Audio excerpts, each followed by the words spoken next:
In a first story, President Akufo-Addo is expected to cut short for the commencement of an affordable housing project at Pokwase today, August 1. The project seeks to construct some 8,000 units under the revised affordable housing program. The National Affordable Housing Program, dubbed My Home, My Peace, will adopt a pragmatic approach to address the affordability gap and improve access to housing for Ghanaians. The groundbreaking ceremony for the Pokwase Affordable Housing Project will be held at the project site located at the Stadium Road, Amasaman at 9:30 a.m.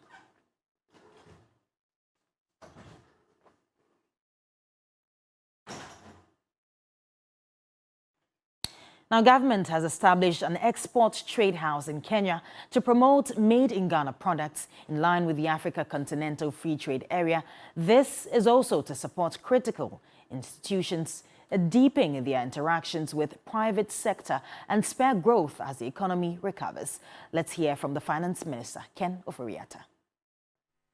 Government has established an export trade house in Nairobi, Kenya, to promote made-in-Ghana products and services. We have also undertaken a marketing expansion expedition to Kenya of 63 Ghanaian companies to introduce them to the East African market. Government has also facilitated the issuance of AFCFTA certificates of origin to 51 Ghanaian companies and businesses covering 300 product lines, indicating eligibility to be traded under AFCFTA. Let's stay on the economy now. With food inflation in the country at concerning levels, the government is working to address the situation by introducing policies to boost food production in the coming months. This is among other issues highlighted in this year's mid-year budget statement by the Finance Minister earlier yesterday in Parliament. Michael Obodu has the rest of the story. Food inflation, which indicates the rate of price change year-on-year for June, stood at 54.2%.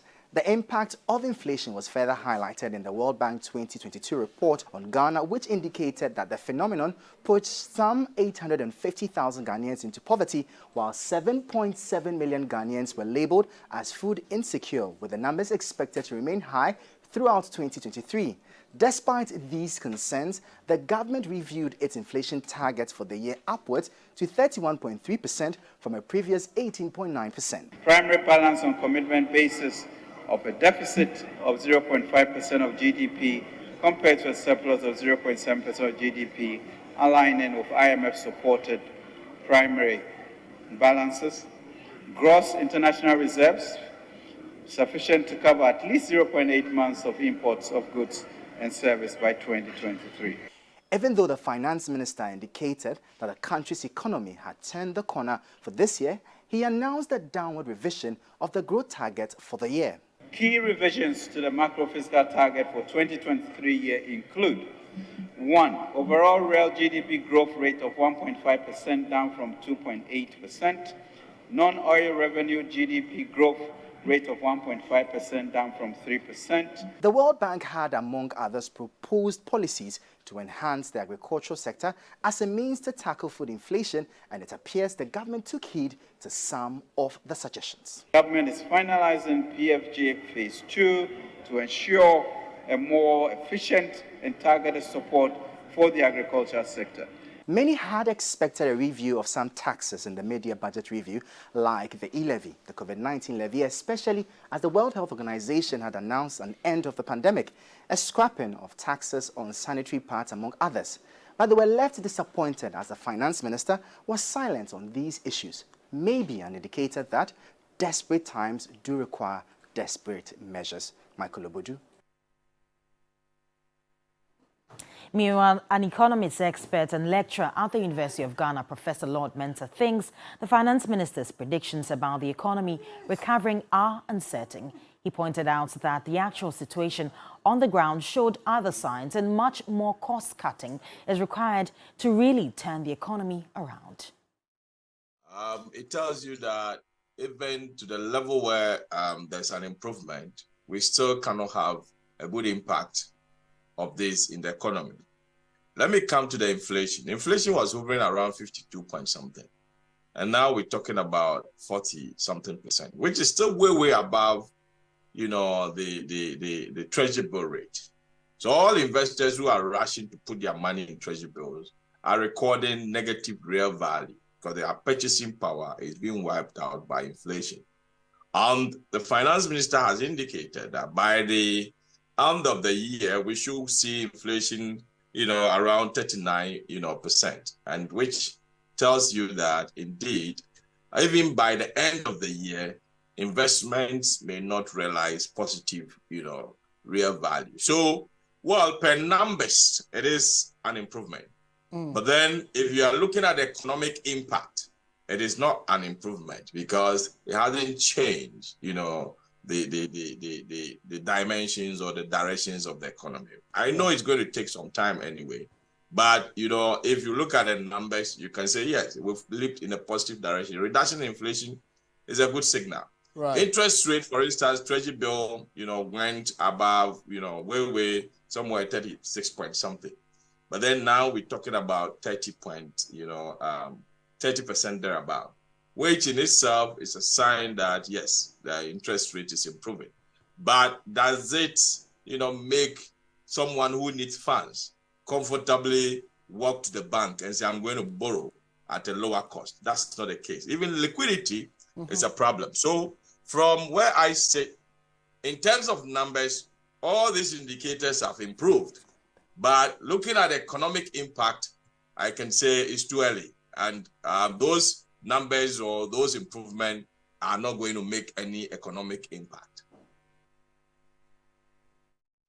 Now, the Colleges of Education Teachers Association, CTAC, has declared a strike from Tuesday, August 1, due to government's failure to implement allowances as ordered by the National Labour Commission. President of CTAC, Prince Obinghima, declared the industrial action at a news conference in Kumasi. Now, following several efforts by leadership of CTAC to impress on our employer to comply with the arbitral award orders issued by the National Labour Commission on 2nd May 2023, the National Delegates Conference of CTAC has at its meeting held from Sunday 30th to Monday 31st July 2023, resolved that effective Tuesday 1st August 2023, all tutors of the 46 public colleges of education in Ghana are to withdraw teaching and related services until our employer has complied with all the orders. The demands of CTAC are full payment of 7 months arrears of allowances accruing from the approved conditions of service owed members per the NLC's arbitral award order.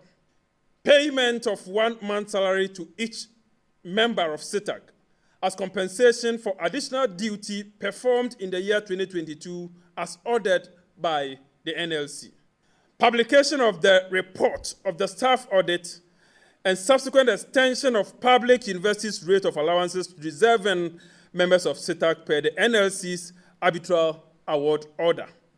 Immediate release of leave roster by each college of education to enable each tutor take 15 working days leave for the year 2022 as ordered by the NLC.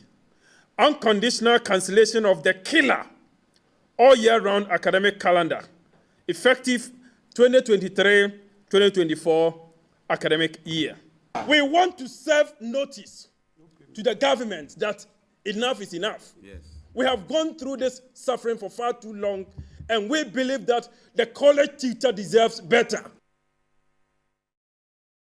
Still on the labour front, the National Labour Commission will be meeting members of the striking graduates, physician assistants today to discuss their concerns. Now, the strike by the group continues to bite as some health centres across the country remain adamant in calling it off, despite assurances from the National Labour Commission to meet them over their grievances. The strike started on the 19th of July with a gradual withdrawal of services.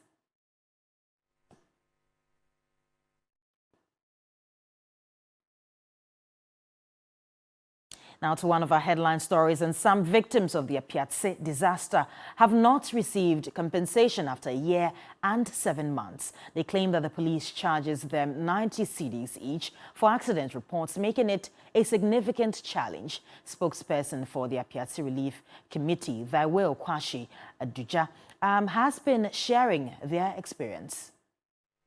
At the one-year commemoration ceremony of the Apiatse disaster on 20th January this year, lawyer for the victims, Nana Obi-Boahene, had urged the police administration to expedite the process of helping the victims get their accident reports to enable them file for their compensations. But 7 months down the lane, the problem still persists as the victims are struggling to pay for the 90 Ghana cedis each charged to assess the report. Spokesperson for the Apiatse Relief Committee, Thaiwo Kwashi Aduja, says their coffers is now in the zero, which is making it impossible for the committee to assist the over 1,000 victims. We are still in talks with the police. They have asked us to also take some actions that probably the victims have not taken because they have to pay for the police accident report. Some have, some haven't. The person hasn't got money. So up till now, the police reports, they don't have it. Most of them don't have it. Therefore, the lawyer is unable to proceed. So that is that, until we get that money to pay. If they depend on the committee too, it is another story because the committee doesn't have money to pay, example, 90 Ghana cedis each per 1,036 persons. You can imagine how much we are talking about. He also disclosed that some victims still need medical care, mentioning one who needs 50,000 Ghana cedis to undergo knee surgery. The livelihood of the people too is zero. So if organizations and individuals are listening, how they supported from the onset, we still need the support. Because the vulnerable group, i.e. the orphans, widows, the aged, and those who are, as a result of the explosion, are incapacitated, they cannot work and stuff, they are living in serious hunger because food supply ceased ending of February. And from February till now, that is the end of the story. So we need support. Meanwhile, the deadline for the completion of the phase 1 of the rehabilitation has elapsed without it being completed. We were expecting that the reconstruction of Apiatse was supposed to complete in July, but pattern of rainfall this year, which you are witness to today. If there was any construction work that was supposed to be done today, they wouldn't have been able to do it because of how consistently it rained from morning to evening. So that is part of the problems, apart from maybe other technical problems. But if you have followed construction, a lot of factors goes into it. With what I'm seeing, I'm optimistic that we'll see a very good Apiatse very soon. But I call for more support for the reconstruction committee as well, so that the second phase will also kickstart, because there's a lot of damage that is still going on there. All the rains of last year rained into the buildings. This year it has continued. If we don't take action quickly, probably it will be a different story. Well, banking consultant Dr. Kojo Deborah is calling for Parliament's immediate intervention to restore the capital of the Bank of Ghana. Now, the central bank reported significant losses totaling 60.81 billion cedis for the financial year of 2022, in stark contrast to the 1.23 billion cedis profit recorded in 2021. Dr. Deborah spoke in Business Focus. I'm advocating that you cannot ask. I think we need to remove our lenses. This is not a political issue. This is the people of Ghana. Indeed. So we've come to a point where there's a crossroad, and therefore we need a transitional supervisory role. And I'm saying, look, Parliament should step in and supervise the restoration of capital. Now, if we do that, there will be sanity, there will be stability, and there will be confidence. And then there are other issues that we can bring in terms of separation of the function, because Bank of Ghana is operating treasury functions and policy functions. I think with time, we need to look at some of those. But for now, I'm advocating that, look, we need a transition in terms of supervisory role for restoration of capital. Because Bank of Ghana mandates now, given the opinion of the auditors, I think it would be appropriate on their own sense to ask a third party to step in transitionally. That doesn't mean we are taking their independence away. Well, he was reacting to the BOG's audited financial statement for 2022, which indicates that the total liabilities of the central bank and its subsidiaries exceeded its total assets by 54.52 billion cedis as at 31st December 2022. Well, the central bank has also posted losses totaling 60.81 billion cedis for the 2022 financial year. There's more in this News Desk report. While the country awaited updates from the finance minister on key economic indicators of the Ghanaian economy, not many expected the details of the 2022 audited report of the central bank. The Bank of Ghana, mandated to regulate, supervise and direct the banking and credit systems to ensure the smooth operation of a safe and sound banking system, in very contradictory fashion to the performance of banks within the financial sector, posted a whopping 60 billion cedis in losses. The bank recorded negative equity in sharp contrast of the positive in 2021. This negative equity resulted in what now is a 60 billion cedis debt, leaving the institution near insolvency. According to the BOG, the loss has been occasioned from the impact of the domestic debt exchange program, which cost the bank some 48 billion cedis. Also, impairment from quasi-government institutions amounted to some 6 billion cedis in losses, while the impact of exchange rate depreciation accounted for some 5.27 billion cedis in losses. For now, experts have been left with nothing but shock at the details, with the minority threatening action against the governor of the central bank, Dr. Ernest Addison.